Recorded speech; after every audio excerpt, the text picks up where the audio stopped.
Unless you've been residing under a rock for the past few years, it's almost impossible to have missed the meteoric rise of the freestyle skiing sensation Eileen Gu. I am Eileen Gu, I'm 20 and I'm a freestyle skier in the areas of big air, halfpipe and slopestyle. Outside her skiing success, she excels academically at Stanford University and graces top fashion magazine covers, all with remarkable humility. Growing up in kind of 3 different lives, I've always said it, in that way has really allowed me to keep this small fish, big pond mentality.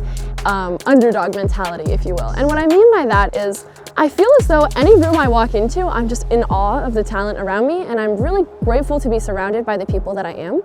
Take school, for example. Quite literally, we do rocket science on a daily basis. The second part of that is fashion. If I walk into a room and I'm surrounded by Victoria's Secret supermodels from the 90s onwards, I am just astounded, I'm in awe. I don't want to tell them that they've been my wallpaper for a really long time. And then lastly, in skiing, when I entered the industry, I was 15. And so I was much younger than everybody else.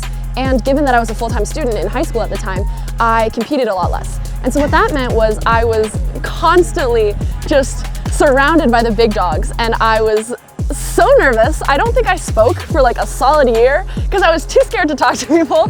Olympic gold in halfpipe and big air, slopestyle and halfpipe world champion, park and pipe, big globe winner, halfpipe and big air, small globe winner, and the list goes on.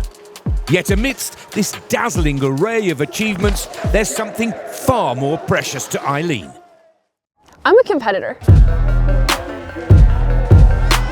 I love competing, I love skiing, and I love showing it on a world stage. Let's make no mistake about that. I have a great collection of medals and cowboy hats and brooms and various accolades sitting on a big table in my house.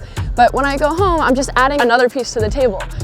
At a certain point, collecting those memorabilia doesn't really mean as much anymore. What means more is what you do with the platform that those things give you.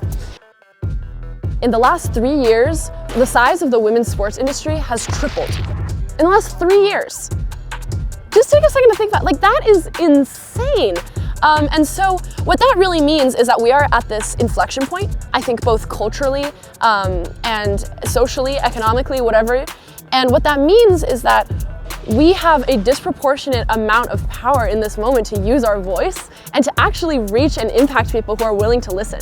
So I think that this is a really exciting time. I think that especially as a woman in a male-dominated industry, this is something that A, I feel strongly about, and also B, I have the power to change and have the power to speak up about. And so, yeah, coming out here and seeing all the young girls on skis, especially in China, but also worldwide, and just realizing that there's gonna be a whole generation of people who heard about skiing for the first time from a girl, who are participating with no thought in their mind that they are outnumbered in the terrain park, who probably will never hear "you're skiing like a girl." Also, I'm really young still, like I'm 20, right? So I say all these like big things, but at the end of the day, I'm enjoying it too. It's not that I'm leading this movement, it's that I get the honor to be a part of it. Surely at just 20, Eileen is already etching out a legacy. While her medals and victories garner attention, some of her most incredible performances have slipped under the radar. I was training in Saas-Fee in the halfpipe, and I did this pretty big run. I did cork 9, cork 10, switch cork 7, alley-oop 5, alley-oop 5. And I think it was the first top to bottom run with like full inverts that a woman's ever done. And people were just like, oh, cool. And I was like, guys, you don't understand. Like, no one's ever done this. An exceptional skier, a dedicated student, a thriving model, and an inspiration to many. Eileen's future shines brightly. But what aspirations does she hold for the future of her sport? I think that there is an intersection between inclusivity and creativity. And I think that that is something that is doable, but it is more like an internal dialogue I think that we need to have within the industry as a whole. So yeah, how can we keep the core identity of the sport while also sharing it with more people, bringing more people in, allowing more people to experience the thing that we love it so much every day. More joy in the world does not diminish it for us. So let's share the spirit, let's bring people in, and yeah, make people feel welcome. So that's kind of my message, both inside and outside of skiing and the industry as a whole. I think that we need to make this a place where everyone feels welcome. This is for everyone, and I hope to see more and more people on the slopes. On the record! I'm very proud of you. My gosh. Super proud My of her. lucky day.